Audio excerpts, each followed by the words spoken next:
Kamusta, Aries? Welcome to Like a Tarot.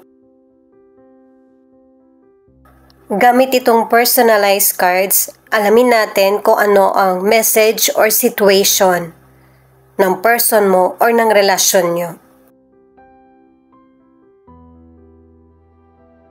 Paalala para sa mga bagong viewers na ang reading na ito ay timeless reading, general reading, ano man ang edad mo or gender mo, kunin mo lang kung ano yung akma sa sitwasyon mo. At saka ikaw na rin magpalit kung si person mo ba ito or ikaw. Ito ang start ng 1 week reading mo. Kukuha ako ng 8 cards.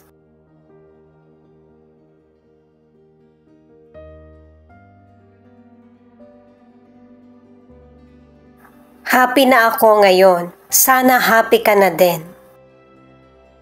Maaari na ang iba sa inyo ay minessage ka ng person na ito, past person mo man ito, or person mo na hindi kayo nagkaroon ng personal na hiwalayan, or ito yung wish mo para sa kanya. Alam ko pa rin ang mga paborito at ayaw mo. Naaalala or tinitignan niya yung social media account mo. Ito yung isa sa dahilan kung bakit ang ilan sa inyo ay hindi na kayo nakita ng person mo or nagkahiwalay kayo dahil sa mapanakit siya. Pwedeng sa physical o kaya sa mental or pwedeng pareho. Ito nga yung naging dahilan ng breakup nyo or paghihiwalay. Pwedeng couple na kayo o kaya magkarelasyon lang. Pwedeng ang nag-iisip sa'yo babae o kaya ito yung naging biktima ng abuse.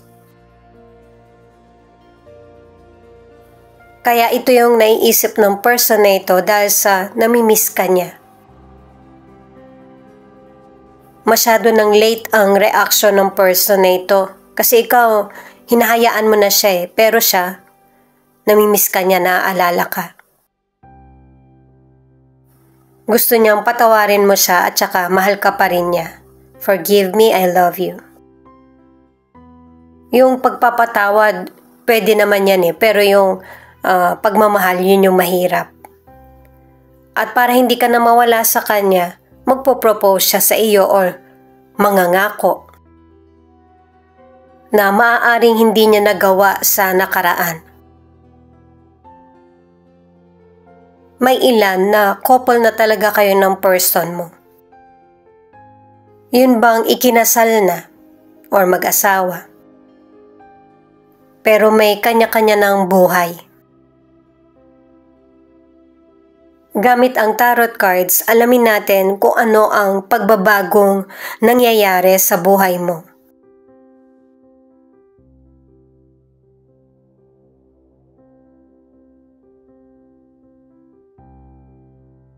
Nine of Cups in reverse, Judgment, Ace of Swords.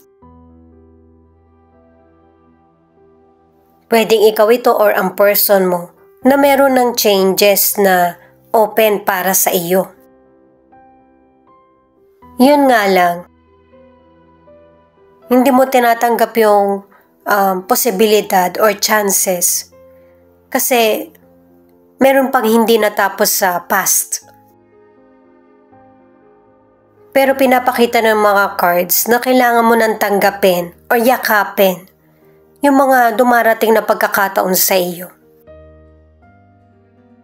Na sa umpisa, aakalain mo na hindi mo magugustuhan. Pero pinili ito ng universe na para maging happy ka, magkaroon ng clarity, at saka makapagsimula ka muli. Sa career o negosyo, kung merong person na nagmamanipula sa iyo, ibig sabihin, hindi ito yung para sa iyo. Pero kung nababagalan ka sa proseso ng karir mo o negosyo, kailangan mo ng patience. at magtiwala na tama yung ginagawa mo. Kasi nakadalawang cards ka naman na nagpupursige ka, creative ka, at saka nagiging stable yung trabaho mo.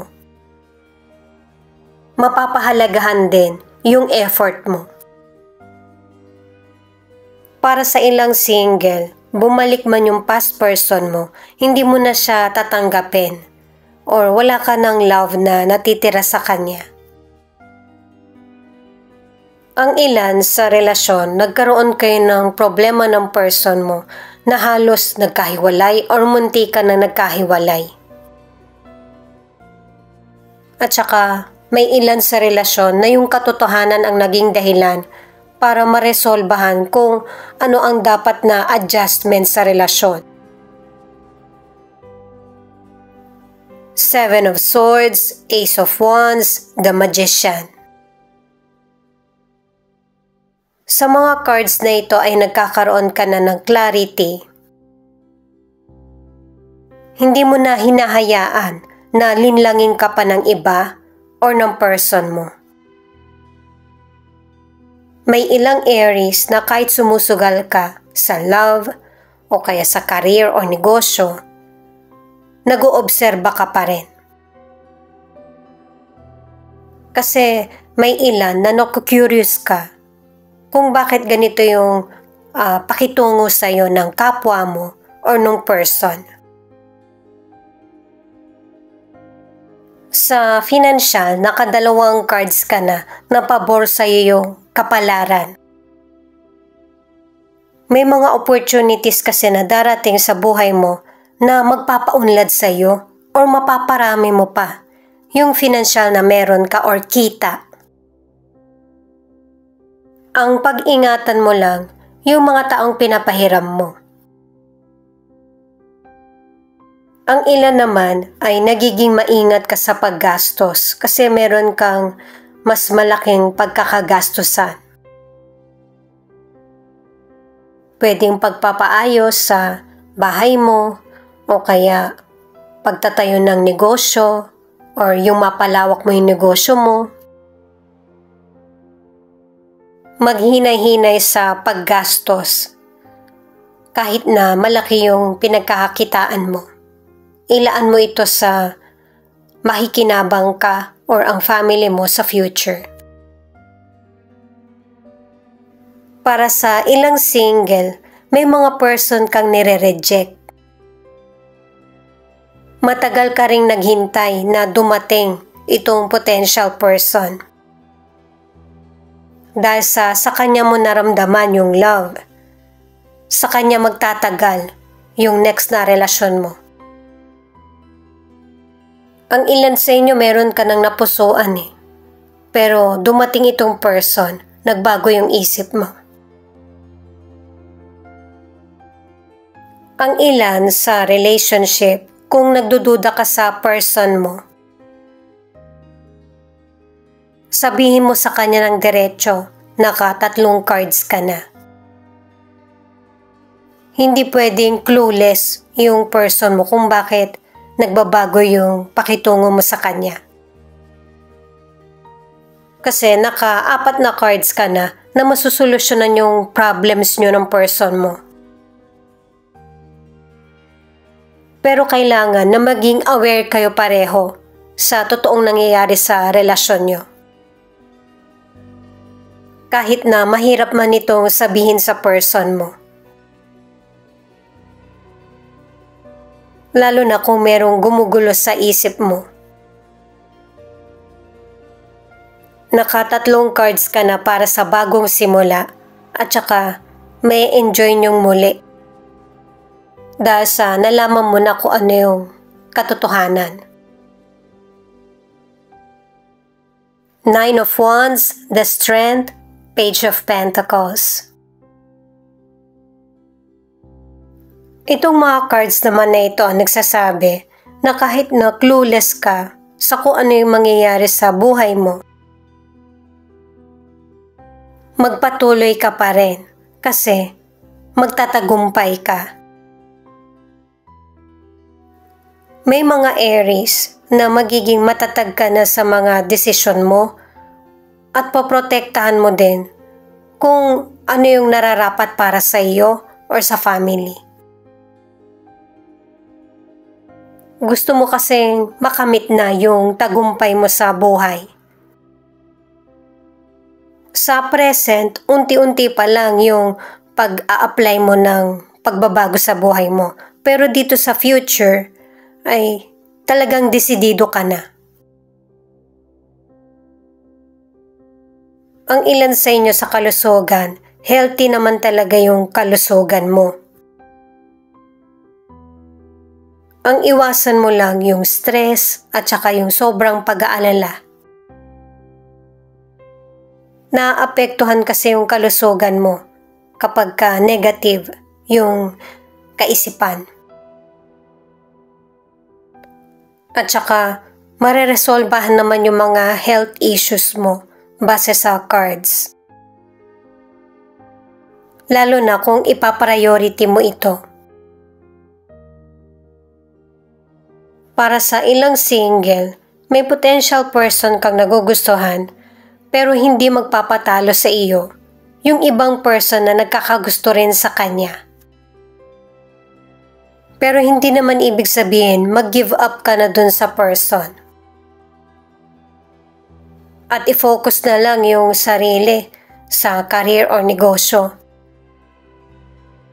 At base sa cards, may chance ka dun sa person na nagugustuhan mo. Para sa ilan na nasa relationship, naka-4 na cards ka na para sa patience kasi nasa pagsusuri ang relasyon nyo. Ito ang final card mo, 10 of Wands. May ilang Aries na meron kang matagal nang ipinaglalaban. Halos hindi mo na mapansin yung paligid mo, kung ano yung kailangan mo o kung ano yung gusto mo. Pero anuman yung challenges na kinakaharap mo, malapit ka na sa tagumpay, naka-2 cards ka na. Dahil konting pagtitiis pa, hindi mo pagsisisihan kung ano yung mga pinalagpas mo para maging matagumpay. Ituloy ko lang para sa ilan na nasa relationship, kakailanganin nyo ng person mo ng pagkakaisa at saka lakas ng loob na maharap nyo kung ano man yung mga problemang dumarating sa relasyon.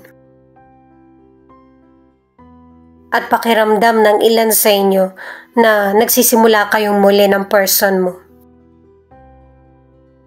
Pero marami ka ng cards na merong successful resolution ang relasyon nyo. Para sa ilan na nasa relationship, ito naman yung advice ng mystical cards sa iyo.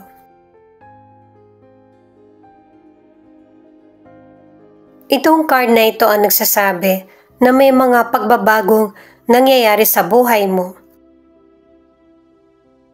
na hindi mo nararamdaman na dumarating na sa iyo or kulang ka sa kaalaman.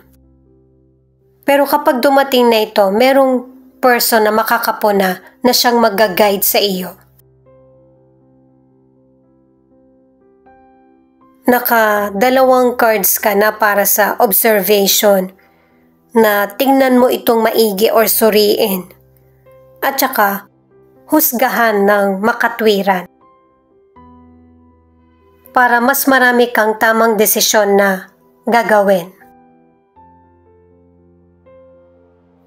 Itong card naman na ito nagsasabi na matuto kang magpasalamat anuman ang nangyayari sa buhay mo. At saka, huwag mo ring hayaan na mapaligiran ka ng mga negatibong tao. Para walang maging hadlang sa mga pagbabagong mangyayari sa buhay mo. Thank you nga pala sa mga nag-like, share, comment, and subscribe. Ingat po kayo palagi saan man kayo naroon. Pakiclick na rin ang notification bell para updated ka sa Laika Tarot Readings. Ito yung ilan sa 12 zodiac sign na nangunguna sa reading na ito.